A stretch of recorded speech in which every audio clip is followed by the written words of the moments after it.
Morning friends. Last class में हम लोग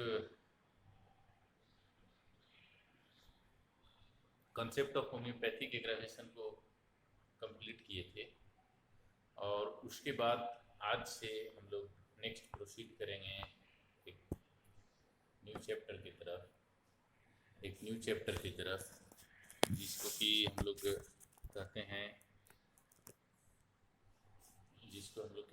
कहते हैं रेमेडी रिएक्शन। ठीक है, रेमेडी रिएक्शन। तो रेमेडी रिएक्शन हम लोग ऑलरेडी नोट्स कुछ अपलोड किए हुए थे छुट्टी के पहले। आई थिंक कि आप लोग गए होंगे और उसके पहले हम लोग केंट ऑब्जर्वेशन के बारे में भी पढ़े थे। तो आशा करता हूँ कि आप लोग केंट ऑब्जर्वेशन भी पढ़े होंगे। तो फर्स्ट ऑफ ऑल आपको ये जानना होगा कि रेमेडी रिएक्शन और केंट ऑब्जर्वेशन में कोई डिफरेंस नहीं है, सेम है। ये बेसिकली एक टूल है कि जो हमने फर्स्ट प्रिस्क्रिप्शन किया है। ठीक है, तो फर्स्ट प्रिस्क्रिप्शन करने के बाद वाइटलिटी के ऊपर, ऑर्गेनिज्म के ऊपर, वाइटल फोर्स के ऊपर क्या एक्शन हुआ है मेडिसिन का। ठीक है, और वो कैसे रिएक्ट किया है। बेसिकली यही रिएक्शन डिसाइड करता है कि हमको क्या करना है। हमको मेडिसिन में प्रिस्क्रिप्शन मतलब विथ होल्ड करना है और सेम प्रिस्क्रिप्शन रिपीट करना है, नया प्रिस्क्रिप्शन करना है, एंटीडोट करना है, क्या करना है एग्जैक्टली हम लोगों का लाइन ऑफ थॉट क्या होगा, लाइन ऑफ मैनेजमेंट क्या होगा। ये चीज़ हम लोगों को बेसिकली जो एक्शन ऑफ मेडिसिन होता है वाइटल फोर्स पर, ऑर्गेनिज्म पर, उसके बाद जो वाइटल फोर्स का रिएक्शन होता है। ठीक है, तो ये चीज़ हम लोग देख करके हम लोग जज करते हैं कि आखिर हमको करना क्या है। ठीक है, केंट साहब ने इस चैप्टर का नाम दिया था prognosis after observing action of the medicine. I think it was chapter 35 और ये कई बार एमसीक्यूज में भी पूछा जा चुका है कि जो केंट ऑब्जर्वेशन करके जो ऑब्जर्वेशंस हैं, टोटल 12 ऑब्जर्वेशंस हैं, ये केंट फिलोसफी के किस चैप्टर में दिया हुआ है, किस चैप्टर नंबर में दिया हुआ है। ऑब्वियसली ये मतलब क्वेश्चन अगर क्वालिटी वाइज देखिएगा तो दिस इज नॉट क्वेश्चन। ठीक है, बट अब एग्जाम में जो पूछा गया है, जो पूछा जाएगा उसका तो जवाब देना पड़ेगा। वहाँ पे तो अपने को हाथ में नहीं है ना। तो ये ध्यान देने वाली बात है कि हम लोगों को पता होना चाहिए कि ये चैप्टर दिखाई दे। और ये जो केंट ऑब्जर्वेशन है और ये रेमेडी रिएक्शन है, केंट ऑब्जर्वेशन का ही दूसरा नाम रेमेडी रिएक्शन है। क्वेश्चन चाहे केंट ऑब्जर्वेशन पूछे या रेमेडी रिएक्शन पूछे, मटेरियल एक ही लिखना है। ठीक है, बस डिफरेंस क्या रहेगा, अगर केंट ऑब्जर्वेशन करके पूछे तो रेफरेंस आपका रहेगा जेटी केंट का book lectures on homeopathic philosophy, और अगर रेमेडी रिएक्शन पूछता है ऑब्वियसली आपका रेफरेंस रहेगा आई थिंक चैप्टर 14 है, principles of art and cure by homeopathy by H A Roberts. तो ये मेन डिफरेंस है। आपको ये केंट ऑब्जर्वेशन के रूप में भी पूछा जा सकता है, रेमेडी रिएक्शन के भी बारे में भी पूछा जा सकता है, के तौर पे भी पूछा जा सकता है, बट आंसर सेम रहेगा एक्सेप्ट द डिफरेंस। बेसिकली जब हम पेशेंट को मेडिसिन देते हैं किसी केस में, तो कोई ना कोई एक्शन होता है, आइदर गुड होगा या बैड होगा, कुछ ना कुछ होगा। अगर कुछ नहीं होता है तो उस प्रेस्क्रिप्शन को हम लोग नो प्रेस्क्रिप्शन कहते हैं। से आपने किसी पेशेंट को आपने मेडिसिन दिया और वो मेडिसिन और पेशेंट पे कोई ऑब्जर्वेबल एक्शन आपको नहीं दिखा, कुछ हलचल नहीं दिखा ऑर्गेनिज्म की वाइटलिटी, तो उस प्रिस्क्रिप्शन को हम लोग फर्स्ट प्रिस्क्रिप्शन नहीं कहते हैं, तो उसको हम लोग कहते हैं नो प्रिस्क्रिप्शन। ठीक है, नो प्रिस्क्रिप्शन। तो फिर आप एक मेडिसिन देते हैं और उस मेडिसिन देने के बाद ऑर्गेनिज्म में कुछ गुड या बैड कोई ना कोई चेंज आता है, सिम्टम्स में कोई ना कोई फर्क आता है। तो इसको हम लोग कहते हैं, जो भी मेडिसिन जाके पेशेंट के सिम्टोमेटोलॉजी में, पेशेंट के कंप्लेंट्स में फ़र्क लाए, उस मेडिसिन को हम लोग कहते हैं प्रिस्क्रिप्शन।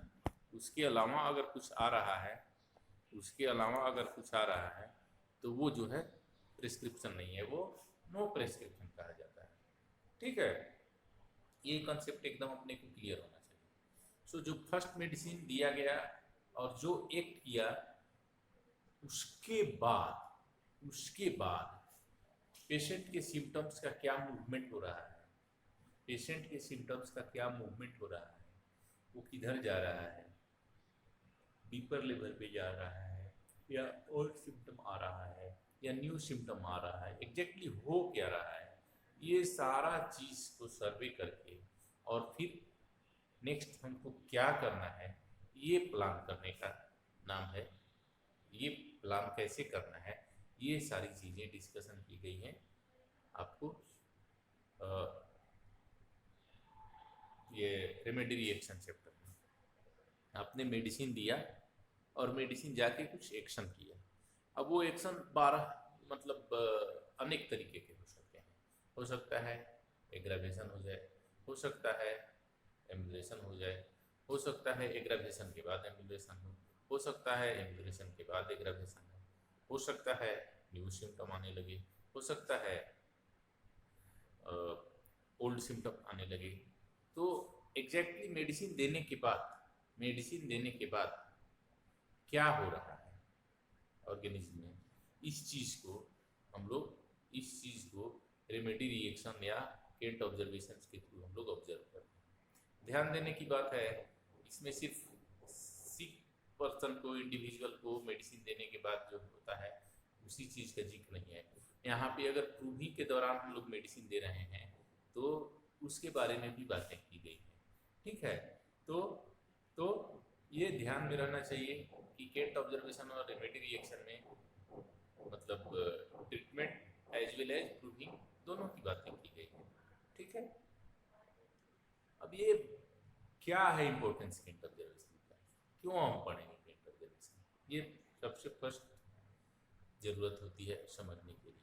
तो केंट ऑब्जर्वेशन बेसिकली जब आप एक मेडिसिन प्रिस्क्राइब कर रहे हैं पेशेंट को और प्रिस्क्राइब करने के बाद पेशेंट्स के सिम्टम्स में मूवमेंट हो रहा है, चेंज हो रहा है, तो वो मूवमेंट, वो चेंज आपके लिए फेवरेबल है या अनफेवरेबल है, ये आप कैसे जानिएगा।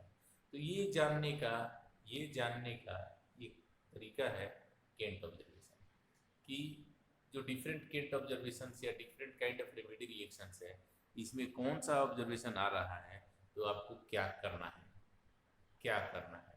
इस चीज़ का फुल फ्लेज स्टडी इसमें किया गया है।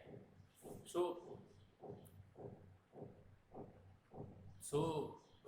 इस चैप्टर को काफ़ी मतलब ध्यान से पढ़ना होगा, क्योंकि जैसे हम लोग होम्योपैथिक एग्रावेशन के बारे में पढ़े, अगर हम लोग ट्रीटमेंट कर रहे हैं, मेडिसिन दे रहे हैं पेशेंट को मेडिसिन दे रहे हैं और होम्योपैथिक एग्रावेशन हो रहा है, तो हम लोग समझ जाएंगे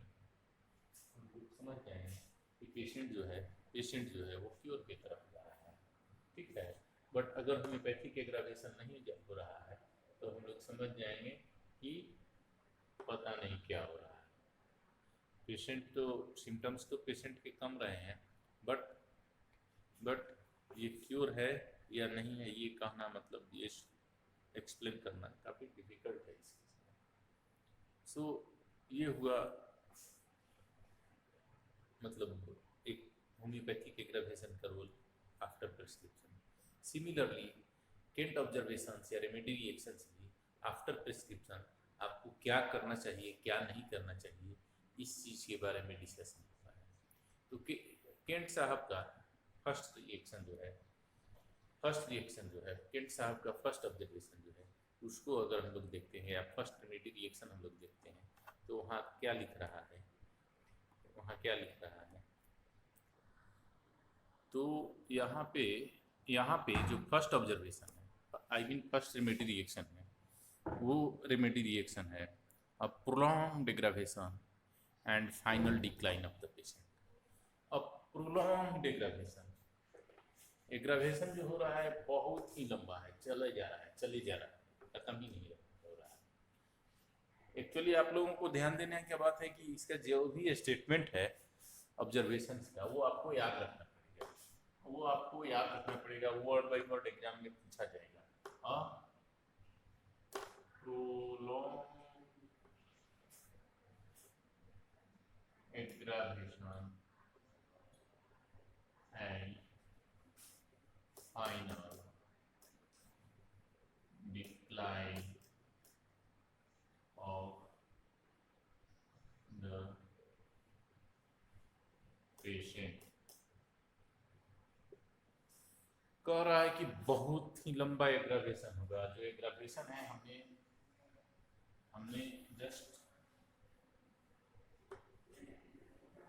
हमने पेशेंट को एक केस ऑफ डिजीज में मेडिसिन दिया। ये मान लीजिए डिजीज प्रोग्रेस हो रहा है, ग्रेजुअली प्रोग्रेस हो रहा है, और यहाँ पे हमने एक मेडिसिन दिया, और ये मेडिसिन देने के बाद ये सडनली काफ़ी तेजी से एग्रावेट हो रहा है और पेशेंट को ख़त्म कर दे रहा है। ये पहले स्लोली जा रहा था, बट हमने जो मेडिसिन दिया उसके बाद मतलब बहुत ही तेज एग्रावेशन हुआ, बहुत ही तेज एग्रावेशन और फास्ट हो गया। तो ये है रॉबर्ट साहब का first kind of remedy reaction. Already हम लोग इसको पढ़ चुके हैं, जब होम्योपैथिक एग्रावेशन लास्ट क्लास में पढ़ रहे थे तब भी, और आगे जो नोट्स हम लोग दिए हैं तब भी। यहाँ पे कोई कंफ्यूजन नहीं है कि ये जो केस था, बेसिकली ये केस, इस केस वाज एक ऐसे केसेस में ये ऑब्जर्वेशन देखने को मिलता है। तो ये केस जो था रियली बहुत ही मतलब सैड केस था, बहुत खराब केस था। किस मामले में कि ये बेसिकली काफ़ी एडवांस पैथोलॉजी हो चुका था, पैथोलॉजी जो था काफ़ी एडवांस पैथोलॉजी था, और इतना एडवांस था कि Vitality was not in a status of vital force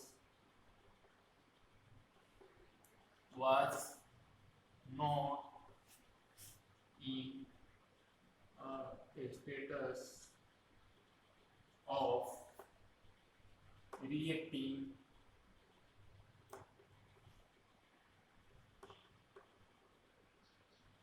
curatively with the indicated medicine. ध्यान देने की बात है, होम्योपैथी में हम लोग ऑलवेज बात करते हैं कि इंडिकेटेड मेडिसिन देना है, इंडिकेटेड मेडिसिन है देना है।